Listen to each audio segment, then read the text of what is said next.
ماشاء اللہ لا حول ولا قوة الا باللہ العلی العظیم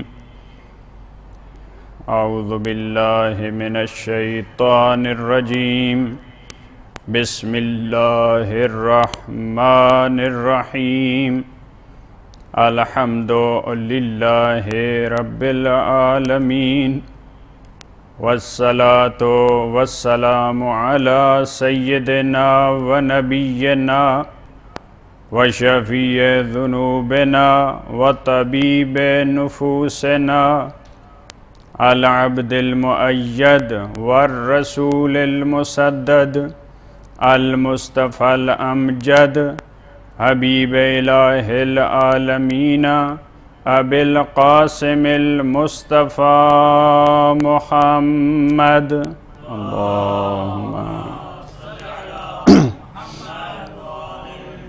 وعلى آلہ الطیبین الطاہرین المعصومین الذین اذهب اللہ عنہم الرجس وطہرہم تطہیرا صلی اللہ علیہ لا سیما بقیت اللہ فی الارضین روحی وارواح العالمین لتراب مقدمہ الفدا ولعنت اللہ علی اعدائہم اجمعین من یوم ظلمہم الى قیام یوم الدین اما بعد فقد قال اللہ تبارک وتعالی فی کلامہ اعوذ باللہ من الشیطان الرجیم بسم اللہ الرحمن الرحیم قالت الاعراب آمنا قل لم تؤمنوا ولكن قولوا اسلمنا ولما يدخل الایمان فی قلوبکم بآواز بلند صلوات اللہم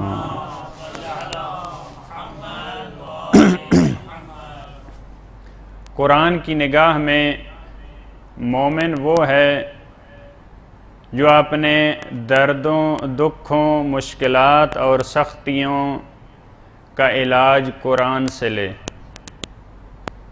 آپ کو معلوم ہے انسان دو چیزوں سے مرکب ہے، ایک انسان کا بدن اور ایک انسان کی روح۔ دونوں صحت مند بھی ہوتے ہیں، دونوں مریض بھی ہوتے ہیں۔ انسان کا بدن مریض ہوتا ہے، کبھی اس کو بخار ہوتا ہے، کبھی اس کی آنکھ کا مسئلہ، کبھی کان کا مسئلہ، کبھی ہارٹ کا مسئلہ، مختلف بیماریاں انسان کے بدن کو لگتی ہیں، لیکن انسان فوری طور پہ ان کے علاج کی کوشش کرتا ہے۔ توجہ ہے آپ کی؟ اگر آپ بولیں گے تو میں بہتر پڑھ پاؤں گا، اور ویسے بھی کہتے ہیں ماہ رمضان میں بولنا بھی، تو جیسے آپ نے آنے کی قربانی دی ہے تو بولنے کی دیں گے تو نور علی نور ہو جائے گا۔ بآواز بلند درود پڑھیے اللہ محمد و آل محمد۔ تو انسان کو جو ہی بدن میں کوئی مشکل پیش آتی ہے، کوئی بیماری لگتی ہے، تو فوری انسان جاتا ہے اس کے علاج کی طرف، جتنا ہو سکے جتنا خرچہ اس کو کرنا پڑے وہ کرتا ہے تاکہ اس کی بیماری کا علاج ہو سکے۔ اور جیسے میں نے پہلے دن عرض کیا کہ یہ کیونکہ مادی مسائل ہیں، بدن سے مربوط مسائل ہیں، ان کو ہم بڑی آسانی سے سمجھتے ہیں۔ اگر ہمیں سمجھ نہیں آ رہی تو ہم ڈاکٹر کے پاس چلے جاتے ہیں، وہ بتاتا ہے کہ آپ کو یہ مسئلہ ہے۔ آپ کی کوشش یہ ہوتی ہے کہ جتنا خرچہ ہو جائے یہ میری مشکل حل ہو جائے۔ بہت سارے افراد اپنی بیماری کی خاطر، کیونکہ ان کے لیے وہ چیز نقصان دہ ہے، یہاں تک کہ اللہ کی حلال کردہ چیزوں کو بھی چھوڑ دیتے ہیں۔ کس وجہ سے؟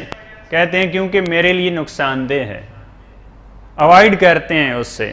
بہت ساری حلال چیزیں، حرام چیزیں نہیں ہوتی وہ، اللہ نے ان کے لیے مباح قرار دی ہیں، حلال قرار دی ہیں، لیکن اس کو چھوڑ دیتے ہیں اس وجہ سے کہ ان کے بدن کے لیے نقصان دہ ہیں۔ جیسے بدن کی بیماریاں ہیں، ایسے انسان کی روح بھی مریض ہوتی ہے، روح بھی نابینا ہوتی ہے، کبھی روح کی بصارت کا مسئلہ بنتا ہے، کبھی انسان کی روح بھی نہیں سنتی، کبھی انسان کی روح نہیں دیکھتی، کبھی انسان کی روح نہیں بولتی۔ جو بیماریاں انسان کے بدن کو لگتی ہیں وہی بیماریاں انسان کی روح کو بھی ہیں، لیکن یہاں ہماری توجہ نہیں ہوتی۔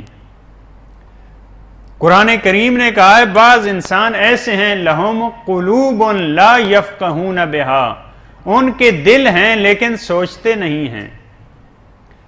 وَلَهُمْ أَعْيُنٌ لَا يُبْصِرُونَ بِهَا، آنکھیں ہیں لیکن دیکھتے نہیں ہیں۔ وَلَهُمْ آذَانٌ لَا يَسْمَعُونَ بِهَا، کان ہیں لیکن سنتے نہیں ہیں۔ بھائی کون ایسا بندہ ہے جس کے کان ہیں صحیح اور سالم ہے نہیں سنتا؟ کون سا ایسا بندہ ہے جس کی آنکھیں صحیح ہیں، بالکل کوئی مسئلہ نہیں ہے، لیکن وہ دیکھ نہیں پاتا؟ یہ کون سے ایسے افراد، ان کی ظاہری آنکھوں کا، ان کے ظاہری کانوں کا مسئلہ نہیں ہے۔ یہ دل کب اندھا ہو جاتا ہے؟ جب یہ حق کو نہیں دیکھتا تو دل اندھا ہوتا ہے۔ جب مظلوم کی آواز نہیں سنتا تو دل اس وقت بہرا ہو جاتا ہے۔ جہاں انسان کو بولنا ہوتا ہے، حق کی خاطر آواز کو بلند کرنا ہوتا ہے، وہاں پہ انسان نہیں بولتا۔ یہاں پتہ چلتا ہے انسان کے دل کی زبان کو مسئلہ ہے۔ جیسے کہ آپ روایات میں دیکھتے ہیں، جیسے یہ ظاہری آنکھیں دل کی بھی آنکھیں ہیں۔ اور مولا کائنات سے جب کسی نے سوال کیا تھا کیا آپ نے اپنے پروردگار کو دیکھا، تو مولا نے فرمایا کیوں نہیں، میں نے تو دیکھا۔ کہا مولا آپ نے اللہ کو دیکھا ہے؟ فرمایا خدا کو دیکھا ہے لیکن ظاہری آنکھوں سے نہیں، دل کی آنکھ سے دیکھا ہے۔ تو دل کی بھی آنکھیں ہوتی ہیں، دل کے بھی کان ہوتے ہیں۔ اب دیکھنا یہ ہے کہ قرآن کریم نے جو کہا ہے کہ میں مومنوں کے لیے شفا ہوں، وَنُنَزِّلُ مِنَ الْقُرْآنِ مَا هُوَ شِفَاءٌ وَرَحْمَةٌ، یہ قرآن جو ہم نے نازل کیا ہے یہ شفا ہے، کن کے لیے؟ للمؤمنین۔ بس مومن کون سا ہے قرآن کی نظر میں؟ مومن وہ ہے جو قرآن سے شفا لیتا ہے۔ تو دیکھنا یہ کون سی بیماریاں ہیں جن کے لیے قرآن کریم شفا ہے۔ مومن کو چاہیے کہ ان کے علاج کے لیے وہ قرآن کی طرف رجوع کرے۔ کون سی ایسی بیماریاں ہیں؟ یہاں آپ کے سامنے دو قسم کے نظریات موجود ہیں۔ بعض افراد کہتے ہیں کہ ظاہری بیماریاں، بدن کی بیماریاں، قرآن اس کے لیے شفا نہیں ہے، بلکہ قرآن روح کی بیماریاں، عقیدے کی بیماریاں، اخلاق کی بیماریاں، ان کے لیے قرآن شفا ہے۔ جب ہمارا بدن مریض ہو تو ہمیں ڈاکٹر کے پاس جانا ہے، جب ہماری روح مریض ہو تو ہم نے قرآن کے پاس جانا ہے۔ ایک یہ نظریہ موجود ہے۔ ایک نظریہ یہ موجود ہے کہ ظاہری اور بدن کی بیماریاں، اس کے لیے بھی قرآن علاج ہے، کیونکہ قرآن نے یہ نہیں کہا، جہاں پہ فرمایا کہ یہ شفا ہے وہاں پہ ساتھ نہیں کہا کہ یہ روح کی شفا ہے، وہاں پہ کہا کہ یہ شفا ہے۔ جب قرآن نے کہہ دیا مومنین کے لیے شفا ہے تو پھر ہر بیماری کے لیے شفا ہے۔ لہٰذا آپ دیکھتے ہیں لکھا ہوتا ہے کان کے درد کے لیے یہ آیت پڑھیں، آنکھ کے درد کے لیے یہ آیت پڑھیں، بخار کے لیے یہ آیت پڑھیں، روزی کے لیے یہ آیت پڑھیں، مشکلات آئیں تو یہ، شادی کے لیے یہ، مختلف آیات یہ آپ کو ملیں گی۔ ایک پوری لمبی چوڑی لسٹ ہے کہ ہر بیماری کے لیے، ہر مشکل کے لیے ان کے پاس ایک آیت ہے۔ اب دیکھنا یہ ہے کہ قرآن کریم آیا بدن کی بیماریوں کے لیے آیا ہے یا روح کی بیماریوں کا علاج کرنے کے لیے آیا ہے؟ اگرچہ دیکھیں یہ بڑی واضح سی بات ہے کہ قرآنی آیات کا بدن پہ اثر ضرور ہے۔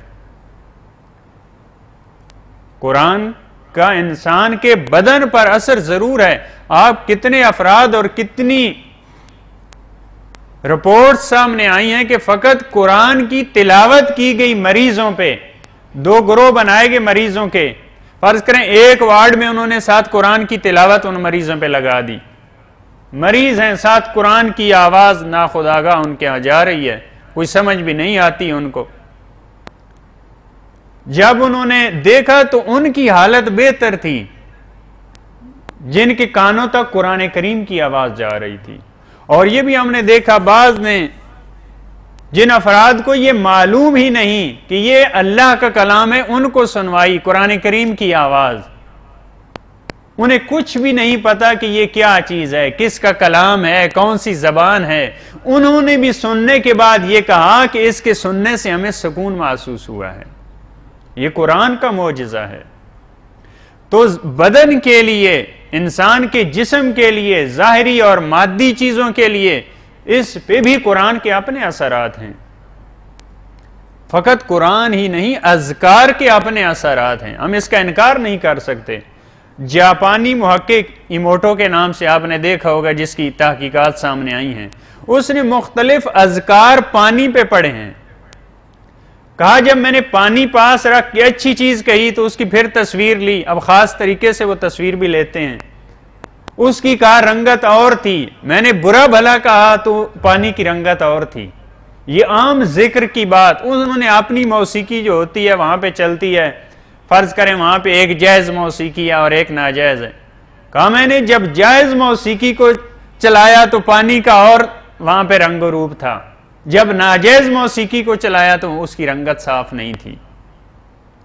اور قرآن کریم کے علاوہ یہ دوسرے اذکار کی بھی بات ہے. تو ایک مجموعی طور پہ یہ بات ہمارے سامنے آتی ہے کہ قرآن کریم کا یا دوسرے اذکار کا یہ مادیات پہ، مادی زندگی پہ، مادی مشکلات میں اثر ضرور ہیں، اور باقاعدہ روایات میں موجود ہیں. فرض کریں آپ مغربین کے بعد یا سونے سے پہلے آپ سورہ واقعہ پڑھیں تو آپ کبھی بھوکے نہیں ہوں گے، آپ کی رزق روزی میں برکت ہوگی. سورہ طلاق کی مثلا فلاں آیات پڑھیں، وَمَن يَتَّقِ اللَّهَ يَجْعَل لَّهُ مَخْرَجًا، یہ آپ کے رزق کے لیے. یہ بعض ہماری روایات میں بھی اور بعض ایسے واقعات موجود ہیں جن کا اصلاً انکار نہیں کیا جا سکتا. لہٰذا اس کا انکار کرنا کہ بالکل بدن کے لیے، ظاہری مشکلات کے لیے، مادی مشکلات کے لیے قرآن کا کوئی اثر نہیں ہے، یہ ٹھیک نظریہ نہیں ہے. اس کا اثر اپنی جگہ پہ ہے کیونکہ مقدس کلام ہے. حضرت عیسیٰ کے ساتھ ایک حواری یا ایک صحابی جا رہا، دیکھا چلتے چلتے سامنے دریا ہے. حضرت عیسیٰ جیسے عام زمین پہ چل رہے تھے، دریا پہ بھی ایسے چلنے لگ گئے. تو بڑا حیران ہوا کہ یہ تو جیسے زمین پہ چل رہے تھے کوئی فرق نہیں ان کے لیے، ایسے ہی یہ پانی پہ بھی چل رہے ہیں. تو قریب ہو کے سننا چاہ کہ میں دیکھوں یہ کون سا ذکر پڑھ رہے ہیں. کہا کہ جب میں حضرت عیسیٰ کے قریب ہوا دیکھا ان کی زبان پہ بسم اللہ، بسم اللہ ان کی زبان پہ ہے. کہا کہ جب میں نے یہ سنا میں نے کہا کہ یہ بسم اللہ پڑھ کے تو یہ جا رہے ہیں، تو پھر یہ تو میں بھی کر سکتا ہوں. بسم اللہ پڑھ کے اگر انسان دیکھیں، یہاں ایک جو مسئلہ ہے کہ اگر ہم نے قرآن سمجھنا ہے تو ولی خدا کے زیر سایہ ان کی تعلیمات کے سائے میں سیکھنا ہے. وہ قرآن شفا دیتا ہے. کہا کہ یہ جدا ہوا حضرت عیسیٰ سے کہ یہ ذکر میں نے اب لے لیا تو میری ساری مشکلات حل ہو جائیں گی. کہا جوں ہی ذرا سائیڈ پہ ہوا چلا تو غرق ہونے لگا. فریاد بلند کیا حضرت عیسیٰ، یا روح اللہ میری مدد کیجیے. قرآن بیماریوں کا حل ہے، یہ شفا ہے، لیکن معصوم اور ولی خدا کے زیر سایہ. تو عرض کرنے کا یہ مقصد ہے، ظاہری دنیا میں بھی، مادیات میں بھی اس کے اپنے فوائد ہیں، لیکن ایک مسئلہ یہ ہے کہ ولی خدا کے سائے میں، ان کی تعلیمات کے سائے میں. دوسرا یہ کہ ہم یقین اور عقیدہ رکھتے ہوں اس پہ. اگر فقط زبان تک کا معاملہ ہو. کہا کہ مولانا گئے کسی گاؤں میں، مجلس پڑھنی تھی. ایک صلوات پڑھیں بآواز بلند.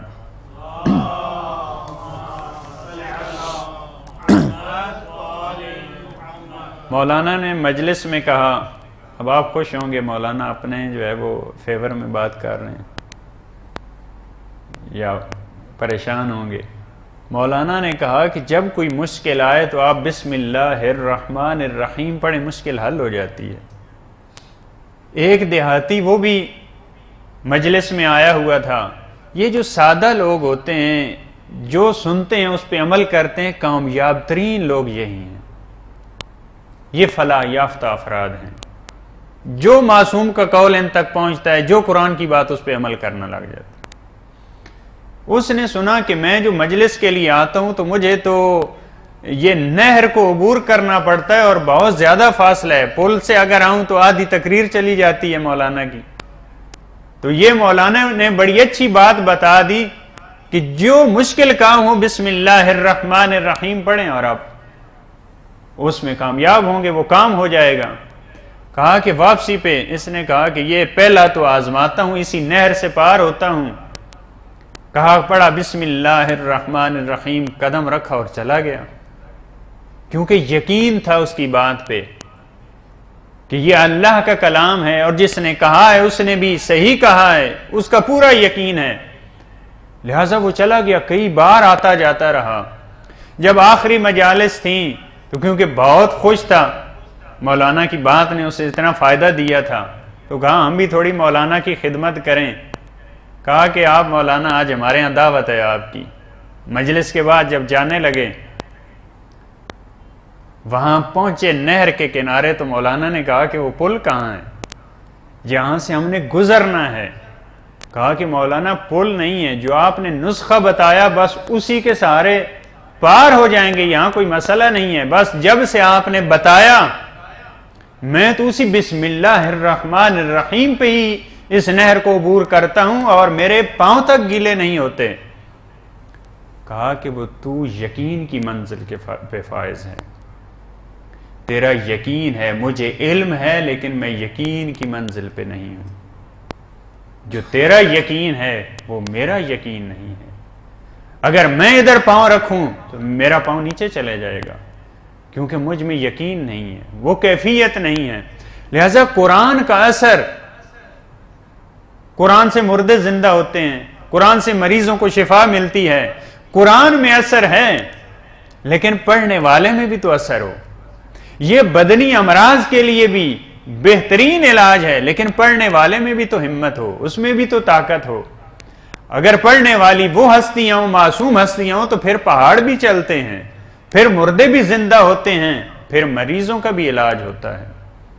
دیکھیں، راستہ چلنے کے لیے آپ نے کہیں مقصد تک جانا ہے تو فقط لائٹ کا ہونا کافی نہیں ہے، آپ کی آنکھیں کھولنا بھی ضروری ہے۔ لائٹ ہے ہر طرف، روڈ پہ لائٹنگ ہے، لیکن آپ نے آنکھیں بند کی ہیں، آپ منزل مقصود تک نہیں پہنچ سکتے۔ تو یہ مولانا کے نقصان میں بات تھی۔ اب مولانا کے حق میں بھی ایک واقعہ جو ہے، وہ سید مرتضی شاگرد ان کے کلاس میں آتا ہے، لیٹ پہنچتا ہے۔ طالب علم نے بتایا کہ مجھے دریا کراس کرنا پڑتا ہے، لہذا اگر میں کشتی کی انتظار کروں تو لیٹ ہوتی ہے۔ کہا کہ اس میں تو کوئی مسئلہ نہیں، میں کوئی چیز تمہیں لکھ کے دیتا ہوں، جب دیکھو کشتی میں رش ہے، بھیڑ ہے، تمہیں لیٹ ہو رہی ہے، تو اس دعا کو اپنے ہاتھ میں رکھ کر آپ دریا عبور کرنا، دریا عبور ہو جائے گا۔ دوسرے دن آیا، جب دیکھا کشتی میں بہت بھیڑ ہے، اگر میں نے انتظار کی تو لیٹ ہو جائے گی۔ کہا کہ استاد سید مرتضی وہ شخصیت ہیں جن کو خواب میں جناب سیدہ ملی تھیں، یہ وہ ہستیاں ہیں۔ کہا کہ میں نے تو یہ دعا میرے پاس موجود ہے، لہذا میں دریا کو کراس کرتا ہوں۔ دریا ہاتھ میں رکھی، چلا گیا، پاؤں گیلے تک نہیں ہوئے۔ اسی طرح چند روز آتا جاتا رہا، لیکن ایک دن کہا کہ دیکھوں استاد نے کیا لکھ کے دیا ہے، لکھا کیا ہے اس میں، جو اس میں اتنی ہمت ہے، اس میں اتنی طاقت ہے۔ کھول کے لکھا تھا بسم اللہ الرحمن الرحیم۔ بس یہیں عقیدہ نیچے آیا۔ یہ میں نے سمجھا کوئی بہت بڑی دعا ہے۔ ہم بعض دفعہ کہتے ہیں جی کوئی ایسی دعا لکھ کے دے میرا یہ کام ہو جائے، کوئی سمجھتے ہیں کوئی بہت بڑی دعا لکھنی ہے جس میں پتہ نہیں کون سا اثر ہوگا، زبان میں اثر ہوتا ہے، اس کلام میں اثر ہوتا ہے. جو اثر نہیں ہوتا وہ ہمارے عقیدے کی وجہ سے. لہذا جب کھول کے دیکھا یہ تو بسم اللہ الرحمن الرحیم ہے اور کوئی خاص دعا نہیں ہے، اب پھر کراس نہیں کر سکا. لہذا قرآن کریم بدن کی بیماریوں کے لیے، ہماری عام روز مرہ کی مشکلات کے لیے، جسمانی مشکلات کے لیے اس میں حل ہے. لیکن قرآن اس کے لیے نازل نہیں ہوا. اس توجہ اس کی طرف ضروری ہے. اس میں حل، جیسے کہا جاتا ہے کہ قرآن کریم میں کئی سائنسی علوم موجود ہیں، ان کی طرف اشارے موجود ہیں، لیکن قرآن سائنس کی کتاب نہیں ہے. قرآن انسان کی ہدایت کی کتاب ہے. ذالک الکتاب لا ریب فیہ ھدی للمتقین. یہ ہدایت کی کتاب ہے. نہیں کہا کہ قرآن فلسفے کی کتاب ہے، قرآن تاریخ کی کتاب ہے، قرآن سائنس کی کتاب ہے، یہ کہیں نہیں کہا. لیکن تاریخ کے مطالب اس میں ہیں، فلسفے کی چیزیں اس میں ہیں، سائنس کے علوم اس میں ہیں، لیکن اس کے اصول وہاں پہ موجود ہیں. اصل میں قرآن ہدایت کی کتاب ہے. ہدایت کس کی ہوتی ہے؟ ہدایت انسان کی روح کی ہدایت ہے. انسان کی اخلاقی بیماریاں، انسان کی عقیدے کی بیماریاں. مولا کائنات علی ابن ابی طالب علیہ الصلوۃ والسلام، ان کی ذات پہ بلند صلوات، فرماتے ہیں کہ قرآن سے اپنی بیماریوں کی دوا لو. جب قرآن پڑھیں تو وہاں سے اپنی بیماریوں کے لیے دوا لیں. جو میری بیماری ہے. ختمی مرتبت کے دور میں اسلامی معاشرے نے اتنی پیش رفت کیوں کی ہے؟ اس کی وجہ یہ ہے کہ ہر کوئی اس تلاش میں ہوتا تھا، جو ہی ایک آیت آتی تھی میں اس پہ عمل کروں. آج ہم 10 آیات پڑھ دیتے ہیں، البتہ یہ عمل کی وادی میں بہت مشکل ہے. جو بات بھی میں کہتا ہوں یہاں پہ میری کوشش ہوتی ہے سب سے پہلا مخاطب میں ہوں. فضائل اہل بیت بیان کر دینا آسان ہے، اخلاقیات کے میدان میں گفتگو کرنا مشکل ہے. وہ گفتگو کرے جو خود اس پہ عمل کرتا ہو. قرآن کہتا ہے لِمَ تَقُولُونَ مَا لَا تَفْعَلُونَ. لہٰذا میں اس مقام میں یہاں بات نہیں کہتا کہ میں خود اس پہ عمل کر رہا ہوں اور آپ کو کہہ رہا ہوں. نہیں، سب ہم مل کے کوشش کریں اس پہ عمل کرنے کی. لہٰذا اس معاشرے کی کوشش یہی ہوتی تھی، جو ہی ایک آیت آتی تھی ہر ایک کی کوشش ہوتی تھی میں نے اس پہ عمل کیا ہے یا نہیں. انفاق کی آیت آئی، ہر ایک صحابی کی کوشش ہوتی تھی انفاق کی آیت آئی ہے میں نے کچھ انفاق کیا ہے یا نہیں. ہر ایک کی کوشش ہوتی تھی. اس طرح سے معاشرہ آگے بڑھا. صحابی نے دیکھا کہ آیت آ چکی ہے انفاق کی کہ جب تک تم اپنی پسندیدہ چیز میں سے کوئی خرچ نہیں کرو گے تم نیکی نہیں پا سکتے. کہا دیکھا میرے پاس کیا قیمتی چیز ہے. کہا ایک باغ ہے میرے پاس بہت اچھا. رسول اللہ کی خدمت میں حاضر ہوا، یا رسول اللہ یہ آیت تھی، میں چاہتا ہوں اس آیت پہ عمل کروں، لہٰذا میں یہ اپنا باغ راہ خدا میں دینا چاہتا ہوں. اس وجہ سے وہ معاشرہ آگے بڑھا. ہر ایک کی کوشش یہی ہوتی تھی. تو قرآن کریم کے نازل ہونے کا ہدف اور مقصد وہ انسان کی ہدایت ہے، وہ انسان کی روح کی بیماریوں کا علاج ہے.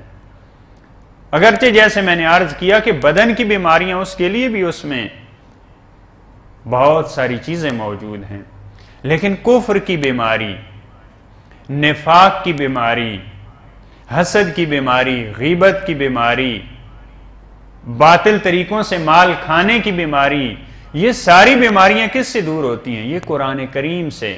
دیکھیں جب ہم ڈاکٹر کے پاس جاتے ہیں، ہم دوائی لیتے ہیں، کیا ہمیں یقینی طور پہ شفا ملتی ہے؟ یقینی طور پہ شفا نہیں ملتی. یا ہم ٹھیک ہو جاتے ہیں یا دوائی اپنا اثر نہیں کرتی.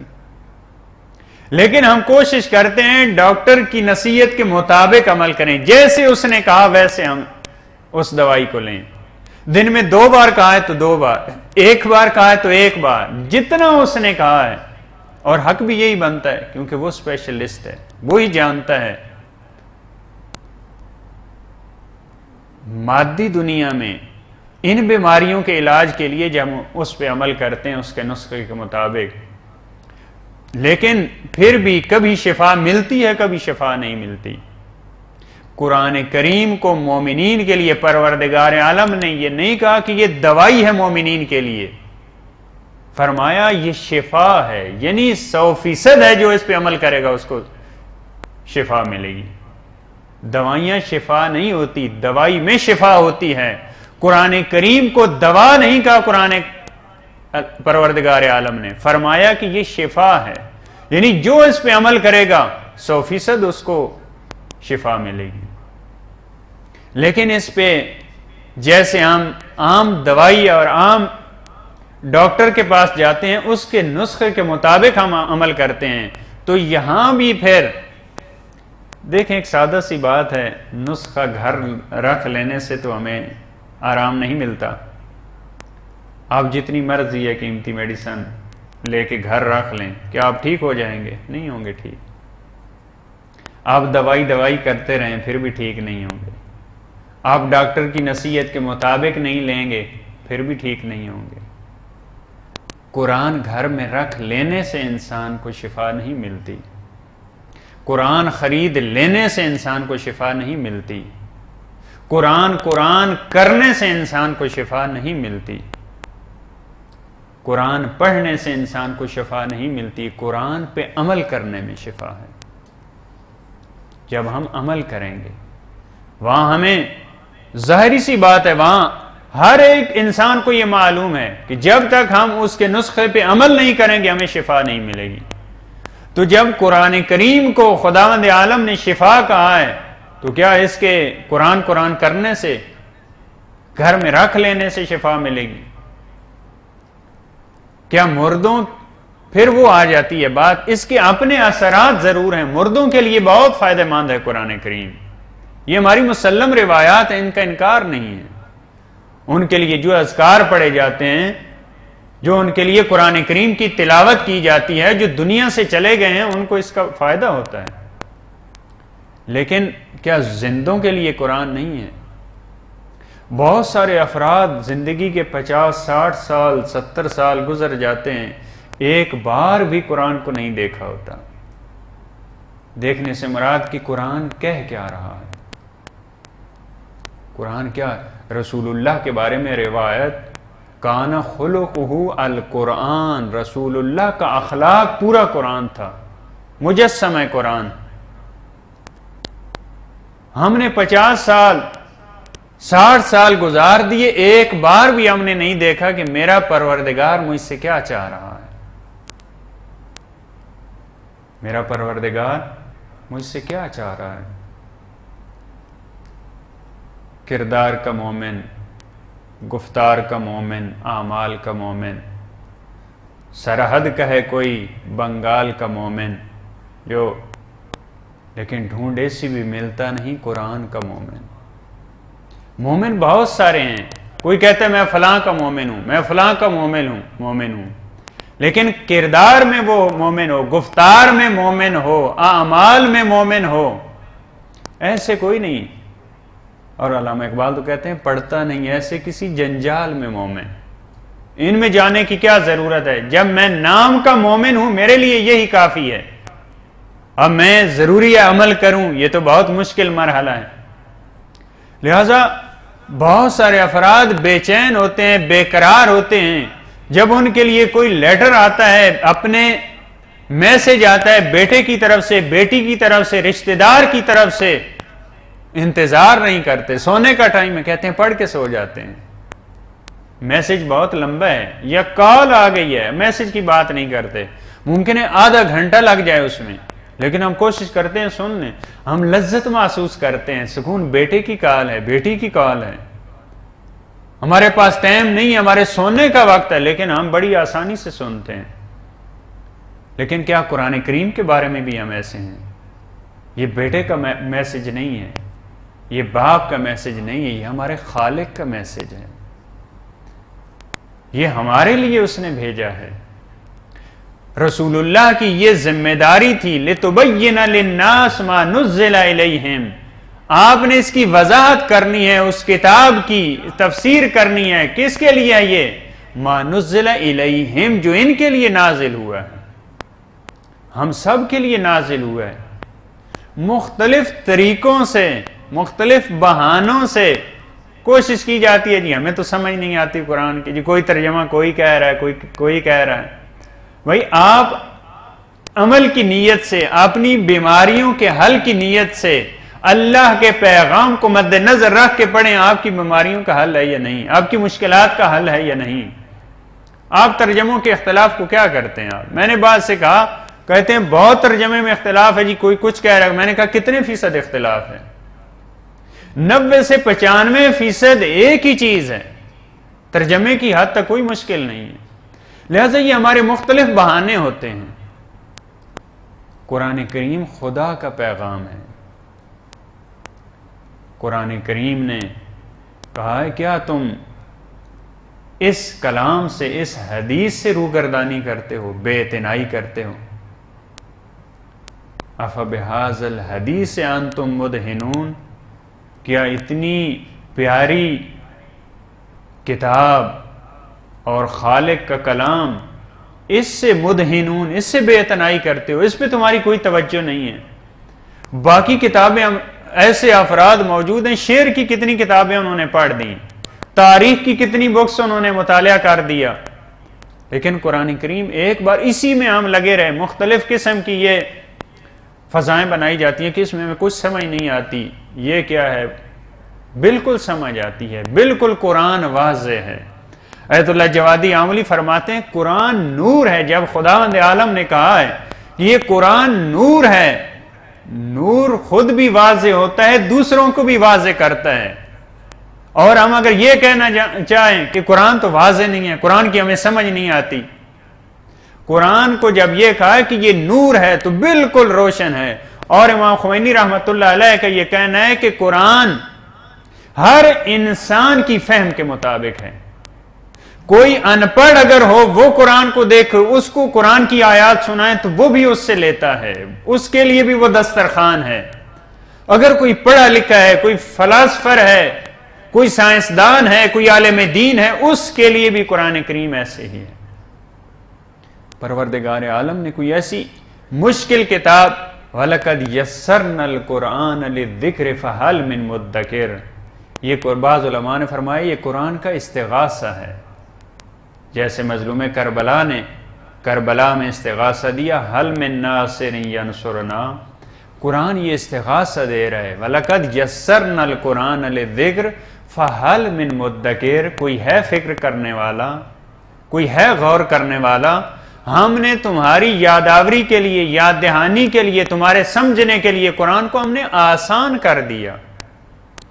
قرآن کریم مشکل کتاب نہیں ہے. نہج البلاغہ اور قرآن کو اگر ان کا آپس میں موازنہ کیا جائے تو نہج البلاغہ مشکل ہے، قرآن کریم آسان ہے. اس کی فصاحت و بلاغت وہ ہر انسان کی سمجھ میں نہیں آتی. وہ عربی سے آشنا اس کو سمجھے گا. جو عربی جاننے والے ہیں ان کو بھی لغت کی کتاب ساتھ رکھنی پڑے گی تب سمجھ آئے گی. وہ مشکل کتابیں ہیں، احادیث اسی طرح. لیکن قرآن کریم کا معجزہ یہی ہے، اتنی آسان کتاب. لہٰذا یہ ماہ رمضان بہترین فرصت ہے. اس میں تو بعض دوستوں کو کہا کرتا ہوں کہ آپ ماہ رمضان میں جیسے 3 دفعہ 4 مرتبہ عربک میں قرآن کریم پڑھتے ہیں، ختم کرتے ہیں، ایک ماہ رمضان خاص کریں قرآن کریم کے ترجمے کے لیے. آپ اس کو سمجھ کے پڑھیں، ثواب بھی مل جائے گا. ایسا نہیں ہے کہ عربی میں ہم پڑھیں تو ثواب ملتا ہے، ہم اردو میں پڑھیں، کیونکہ ایک بار آپ سمجھنے کے لیے ثواب تھوڑا کم بھی ملے تو اپنے سمجھنے کے لیے ہم پڑھیں. بہت ہی خوبصورت احادیث ہیں. قیامت کے دن انسان کو کہا جائے گا اقرأ ورقا، قرآن پڑھتے چلے جاؤ اور بلند درجات پہ فائز ہوتے چلے جاؤ. بعض روایات میں رسول اللہ کے انتخاب کا معیار قرآن کی تعلیم تھی. اس کو لشکر کی نگرانی کے لیے، سرپرستی کے لیے، کہیں بھی کوئی پوسٹ کسی کو دینی ہوتی تھی رسول اللہ تو وہ کس بنا پہ تھی؟ اس کی قرآن سے آشنائی کتنی ہے. اسی وجہ سے مولا کائنات ہر میدان میں آگے، ہر جگہ پہ پرچم ان کو دیا جاتا تھا، کیونکہ ان سے بڑا قرآن سے آگاہ کوئی نہیں تھا. لہذا لیکن ہم کہاں کھڑے ہیں؟ قرآن کریم سے مومن وہ ہے جو قرآن کریم سے شفا لیتا ہے، وہ اپنی بیماریوں کا حل، کفر کی بیماری ہے تو وہ قرآن کی توحید سے حل ہوگی، نفاق اور منافقت کی بیماری ہے تو وہ قرآنی آیات سے حل ہوگی، اگر حسد اور غیبت کی بیماری ہے، اگر دوسروں کے مال پہ ڈاکہ ڈالنے کی بیماری ہے، روح بھی کمزور ہوتی ہے، روح بھی ضعیف ہوتی ہے۔ جب بدن نحیف ہوتا ہے تو ہم مختلف قسم کی غذائیں دیتے ہیں، فروٹ دیں روح کو، بدن کو، فلاں غذا کھانی چاہیے، کمزوری ہو رہی ہے، کیونکہ پورا انسان کو یہ خطرہ ہوتا ہے کہیں اس بیماری، اس کمزوری، اس بدن کی مشکل کی وجہ سے کہ میں دنیا سے نہ چلا جاؤں، مرنے کا خطرہ ہوتا ہے، میں کہیں مر نہ جاؤں، میں کہیں دنیا سے نہ چلا جاؤں، پورا یہی خطرہ ہوتا ہے اس کو۔ لیکن قرآن کریم کہتا ہے کہ بعض انسان جو رسول اللہ کی بات نہیں سنتے، اِنَّكَ لَا تُسْمِعُ الْمَوْتَى، یہ مردے تیری بات نہیں سنتے، وہ جو قبروں میں افراد پڑے ہیں وہ نہیں ہے مراد، کہا جو قرآن کا پیغام نہیں سنتے، قرآن کی نظر میں وہ مردہ افراد ہیں۔ ہم بدن کے نابود ہونے، اس کی ہلاکت کے خوف سے ہم مختلف چیزیں کھا رہے ہوتے ہیں بدن کی حفاظت کے لیے، اگرچہ بدن اور روح دونوں اہم چیزیں ہیں، دونوں کا صحیح ہونا ضروری ہے، لیکن ہم اپنی توجہ تھوڑا روحانی معاملات میں، روحانی بیماریوں پہ بھی فوکس کریں، اس چیز پہ بھی توجہ کی ضرورت ہے۔ لیکن جیسے میں نے عرض کیا، قرآن کریم تب مفید ہو سکتا ہے جب ہم اس کا راہ حل اہل بیت علیہ السلام کی تعلیمات کے سائے میں لیں، جو ان کے دروازے پہ نہیں آتا، قرآن ممکن ہے اس کو گمراہ بھی کر دے، یضل بہ کثیرا ویہدی بہ کثیرا، یہی قرآن ہے، یہی قرآن پڑھ کے بعض باغی ہو جاتے ہیں، یہی قرآن پڑھ کے بعض نمازی ہو جاتے ہیں، یہی قرآن پڑھ کے دشمن اہل بیت بھی بن جاتے ہیں، یہی قرآن پڑھ کے فداکار اہل بیت بھی بن جاتے ہیں۔ مولا کی ذات پہ بلند ترین صلوات پڑھیں۔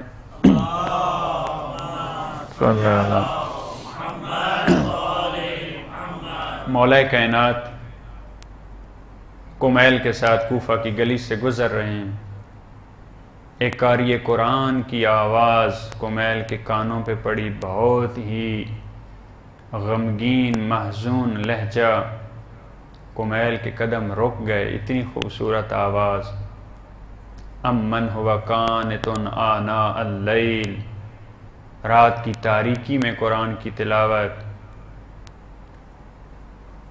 کمیل نے کوئی بات نہیں کی، لیکن مولا سمجھ گئے کہ اس قرآن کی آواز نے کمیل کو متاثر کیا ہے۔ کمیل بھی عام صحابی نہیں ہے، مانوی صحابی ہے، جس سے دعائے کمیل ہے، کیونکہ آپ کو معلوم ہے معصوم ہر صحابی کی ظرفیت، استعداد اور صلاحیت کے مطابق اس کو بات بتاتے ہیں۔ اتنی عرفانی دعا یہ تعلیم دی ہے کمیل ابن زیاد نخعی کو۔ فرمایا کمیل یہ انسان جہنمی ہے، یہ انسان جہنمی ہے، لیکن کسی اور فرصت اور وقت میں تمہیں بتاؤں گا۔ کمیل سوچنے پہ مجبور ہوا کہ یہ مولا نے کیسی بات کہہ دی، قاری قرآن ہے، رات کی تاریکی میں وقت گزرتا گیا، ایک جنگ میں لڑتے لڑتے جب مولا کمیل کے پاس پہنچے، مولا کی شمشیر سے خون کے قطرے بہہ رہے تھے، کمیل کو بلایا، تلوار کے ساتھ ایک کھوپڑی کو ایسے گھمایا، مولا نے فرمایا کمیل امن ہوا قانت آناء اللیل، جس آواز نے تجھے روک دیا تھا، تو بڑا متاثر ہوا تھا اس قاری قرآن سے، یہ وہی قاری قرآن ہے۔ جو امام وقت کے مقابلے میں آیا ہے۔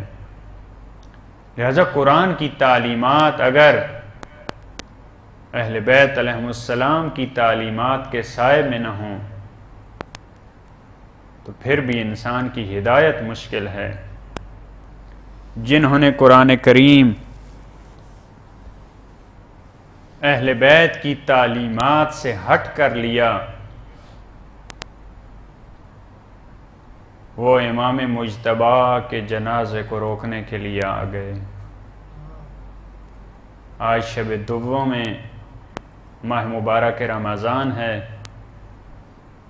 ارادہ یہ ہے کہ دوسرے امام کے بارے میں چند آراز پیش کروں۔ بعض علماء نے کہا امام مجتبیٰ بعض جہات میں مولا حسین سے زیادہ مظلوم ہیں۔ امام حسین علیہ السلام نے تو فرمایا میرے جیسے صحابہ کسی کو نہیں ملے۔ امام حسین نے فرمایا میرے جیسے اہل بیت کسی کو نہیں ملے، لیکن امام حسن کو جو صحابہ ملے انہوں نے مصلی عبادت امام کے پاؤں کے نیچے سے کھینچ لیا۔ امام حسن کو کیسے اہل بیت ملے؟ روایات میں ہے امام مجتبیٰ روزے کی حالت میں تھے، شدید پیاس ہے، جب افطار کرنے کا ارادہ کیا امام مجتبیٰ نے شیر طلب کیا، جب دودھ دیا ہے جودہ نے امام حسن علیہ السلام کو، اس دودھ میں کیا زہر حلاہل تھی، امام علیہ السلام کے منہ سے خون کا فوارہ جاری ہوا۔ کہا جودہ تم نے کیا کیا ہے میرے ساتھ؟ جودہ تم نے کیا کیا ہے میرے ساتھ؟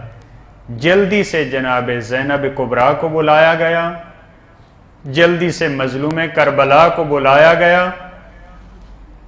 امام مجتبیٰ علیہ السلام نے وصیتیں کی ہیں، 2 دن تک امام علیہ السلام تڑپتے رہے ہیں۔ ایک امام مجتبیٰ کی وصیت یہ تھی حسین بھیا میرے جنازے کو اگر نانا جان کے پاس دفن نہ ہونے دیں تو مجھے دفن نہ کرنا، لیکن یاد رکھنا میرے جنازے پہ خون نہ بہے، نانا کے شہر کی حرمت پامال نہ ہو۔ اسی وجہ سے امام علیہ السلام نے پوری یہ کوشش کی کہ ایسا کوئی واقعہ پیش نہ آئے۔ جب امام مجتبیٰ علیہ السلام کو لے کے روضہ رسول کی طرف بڑھے ہیں تو منافقوں نے تیروں کو کمان میں رکھا اور آگے بڑھے اور امام علیہ السلام کے جنازے پہ تیروں کو چلانا شروع کیا۔